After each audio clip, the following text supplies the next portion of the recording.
House ஒய்ஃபாக இருக்க மகர ராசிக்காரங்க தான், அதுதான் சொல்கிறேன்.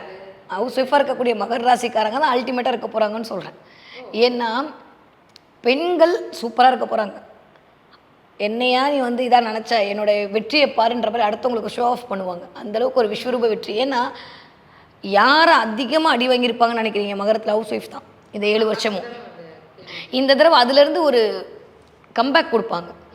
7ஆம் இடத்துல அமர்ந்து 7ஆம் இடத்தை பார்க்குறாரு குரு. வேற லெவல் டிரான்ஸ்ஃபர்மேஷன், சமசப்தமாக பாருவேன். நீயா நானான்னு போட்டி போட்டுட்டு இருந்த மகர ராசிக்காரவங்க வீட்டுக்குள்ளே அந்யோன்யம் அதிகரிக்க போகுது. ஓகே. ஒருவேளை உங்கள் நாட்டர் ஸ்கோப் நல்லா இருக்குது அப்படின்ற பட்சத்தில் இது எல்லாமே பிரிந்தவர்கள் ஒன்று கூடுவார்கள். டைவர்ஸ் நாளைக்கு போயிடும் அப்படின்னு சொன்னால் கூட இல்லை வேண்டாமான்னு பேசி சமாதானம் பண்ணி உள்ள 2 பேரும் ஒன்றா சேர்ந்து அதுக்கப்புறமான குழந்தை பிறப்பு கூட இருக்கும். அந்தளவுக்கு நல்லா இருக்குது மகரம். ஒருவேளை அது நல்லா இல்லாத பட்சத்தில் கண்டிப்பாக மறுதிருமணம் வெயிட் பண்ணுறவங்களுக்கு 100 விழுக்காடு மறுதிருமணம் நடக்கும் மகரத்துக்கு. அந்த வாழ்க்கை அவர்களுக்கு மனசுக்கு பிடிச்ச வாழ்க்கையாக அமையும்.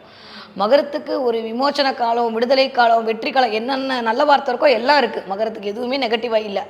ஏன்னா 2ஆம் இடத்துல இருக்கக்கூடிய ராகு இப்போ ஓரளவுக்கு நல்லது பண்ணிட்டு இருக்காரு. மகரத்துக்கு வந்து சனியை போல் ராகு கொடுப்பன்ற மாதிரி ராசிநாதன் மேல் ராகு செயல்பட்டு இருக்கான். ஆனால் ஆஃப்டர் டிசம்பருக்கு அப்புறம் ரொம்ப கவனமாக இருக்கணும் மகரம். தலைக்கு மேலே ராகு.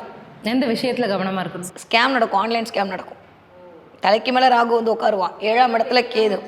தேவையில்லாமல் ஜிபே மட்டும் இல்லை, ஏடிஎம் கார்டில் இருக்க 3 நம்பர் அடிச்சு கேட்பாங்க, அப்பயும் சொல்லக்கூடாது. அதே மாதிரி உட்காந்த இடத்துல இருந்து பணம் சம்பாதிக்கணும் அப்படின்ற மாதிரி எண்ணத்தை ராகு தூண்டுவார். தலைக்கு மேலே உட்காந்துருக்கும் போது எது பண்ணாலும் தப்பு இல்லை அப்படின்னு நான் பண்ணவே பண்ணாதீங்க.